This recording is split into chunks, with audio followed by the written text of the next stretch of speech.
بسم اللہ الرحمن الرحیم۔ میری عزیز بہنوں، بیٹیوں اور بھائیوں، آپ کو میں روایات سنا رہا ہوں، 40 اسباق سنا رہا ہوں۔ اب میں بیوی کے حقوق کے بارے میں 40 حدیثیں سنا رہا ہوں۔ آج حدیث نمبر 29 سنانے لگا ہوں، توجہ سے سن لیجئے۔ نبی کریم سرور دو عالم صلی اللہ علیہ وسلم نے فرمایا، اے لوگو پاک دامن رہو، اپنے آپ کو غلط باتوں سے بچاؤ، برے کام سے بچاؤ، بدکاری اور زنا سے بھی اپنے آپ کو بچاؤ۔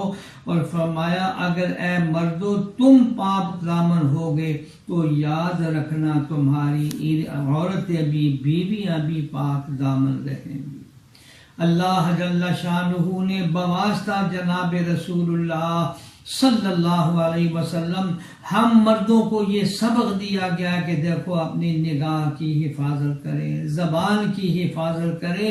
کسی کی بیوی، بہن، ماں، بہن کے بارے میں اگر غلط نکاح ڈالو گے تو یاد رکھو تمہارے بھی بچے، تمہاری بھی بیوی، تمہاری بھی بہنیں ہیں، اس پر بھی نگاہیں غلط پڑیں گی۔ اگر تم نے اپنے آپ کی اور اپنے نگاہوں کی حفاظت کر لی، اپنے آپ کو برے کاموں سے بچا لیا ہے، فحاشی سے بچا لیا ہے، عریانی سے بچا لیا ہے، بدکاری سے بچا لیا ہے، تو یقین کر لو کہ اللہ جل شانہ تمہاری بیوی کو بھی پاک دامن رکھیں گے، وہ بھی گناہ سے نفرت کرے گی، اور تمہاری بیٹیوں کو بھی اللہ جل شانہ اس گناہ سے محفوظ رکھیں گے۔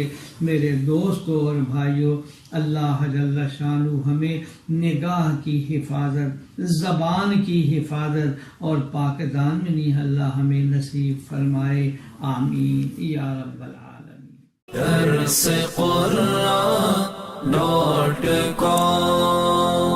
www.darsequran.com